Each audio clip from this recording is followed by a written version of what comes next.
Hai, aku Salma.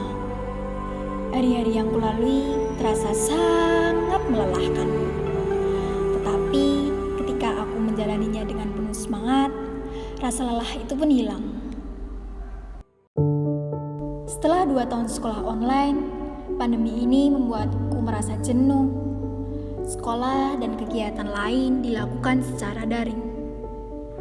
Tetapi lama-kelamaan aku mulai terbiasa dengan semua ini. Dan akhirnya hari ini aku bisa sekolah tatap muka. Waktu perjalanan sekolah, aku melewati salah satu pabrik. Sampainya di sekolah, aku penasaran dengan nama pabrik itu. Akhirnya, aku pun mencari tahu nama pabrik itu. Ternyata pabrik yang aku lewati adalah sebuah pabrik gula yang berada di Medari, Sleman. Karena rasa penasaranku, aku memutuskan untuk datang dan mencari tahu tentang pabrik itu.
Sebelum menjadi pabrik tekstil saat ini di masa kemerdekaan, ini kita mundur ke belakang bahwa yang pernah saya baca di dalam sejarah itu kira-kira tahun 1905, zaman penjajahan Belanda, mereka mendirikan pabrik gula di Medari ini yang sekarang menjadi PT GKBI Medari. Nah, itu kira-kira sampai tahun 1942 ketika Jepang masuk dan Belanda dinyatakan kalah sama Jepang, Belanda diusir, kemudian masuk masa penjajahan Jepang. Nah, masuk ke masa penjajahan Jepang ini dari tahun 1905 sampai 42 berupa pabrik gula. Sama Jepang yang pabrik gula itu dirubah menjadi pabrik senjata, itu katanya seperti itu. Jadi untuk mendukung persenjataan dalam perang Asia Timur Raya waktu zaman Jepang untuk memenangkan perang. Nah, itu sangat terkait sekali dengan kebijakan-kebijakan penjajah waktu itu. Kalau zaman Belanda ketika mendirikan pabrik gula, tentu mereka membutuhkan bahan baku yang harus tersedia untuk digiling, dalam hal ini tebu.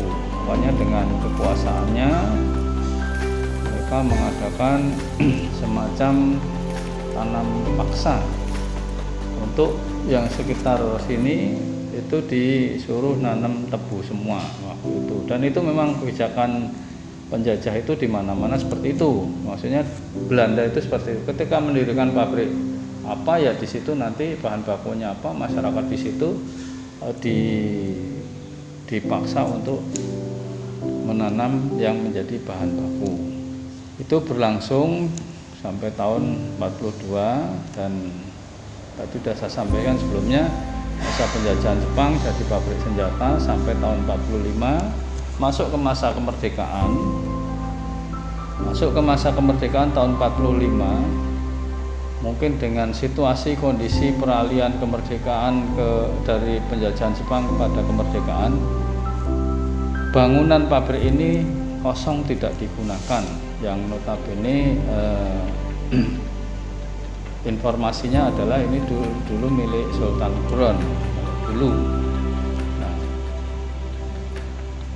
ada ide dari pengrajin-pengrajin batik di Indonesia waktu itu sekitar tahun 48 sampai 50-an untuk mendirikan pabrik sendiri untuk memenuhi kebutuhan bahan dasar batik, dalam hal ini kain. Karena para pembatik yang sudah senior-senior ini dulu ketika harus batik harus selalu mengikuti pola penjajahan, dimana ketika Belanda yang menjajah ya harus beli bahan bakunya dari negeri Belanda.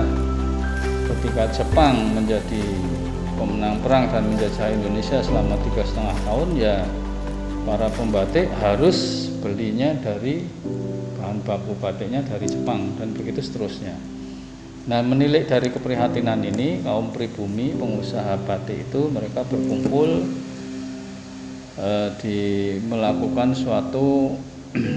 membentuk suatu badan, yaitu Gabungan Koperasi Batik Indonesia, sekitar tahun 48 atau 50 itu saya kalau nggak salah ingat. Nah, di situ mereka kumpul di Jakarta membentuk satu badan atau GKBI. Kemudian diputuskan, salah satu keputusan dari sekian keputusan yang banyak adalah mendirikan pabrik tekstil sendiri atau pabrik mori sendiri untuk memenuhi kebutuhan dasar para pembatik. Dan dipilihlah bekas pabrik gula dan pabrik senjata di Medari ini. Kemudian ceritanya rombongan itu sowan ke Sri Sultan untuk meminta atau membeli lahan ini untuk dijadikan pabrik tekstil, pabrik mori untuk kebutuhan bahan baku.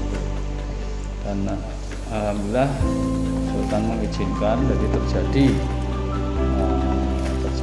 jual beli antara pengusaha primer koperasi itu yang mengumpulkan modal entah berapa juta kursnya waktu itu untuk membeli pabrik ini. Kemudian dibangun kembali kira-kira tahun 62 sampai 60, ya sebelum 60 mungkin sekitar 60-an sampai 60 dibangun menjadi pabrik tekstil.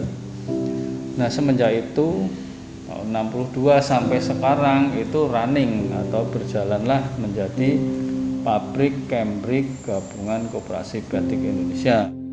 Kenapa namanya kok pabrik Kembrik bukan PT atau CV?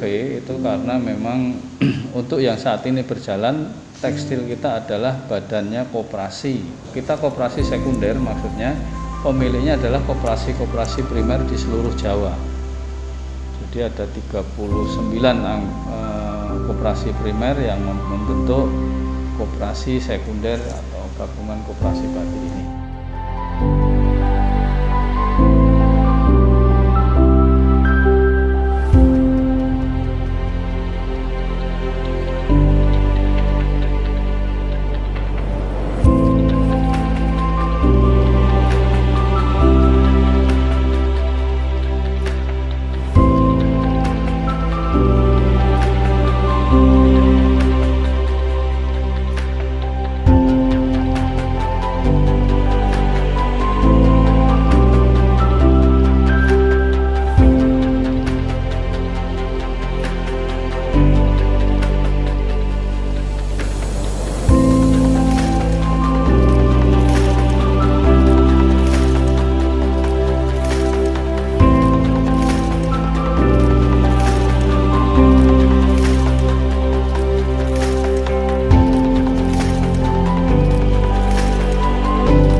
Dance through the night, bones we can feel it.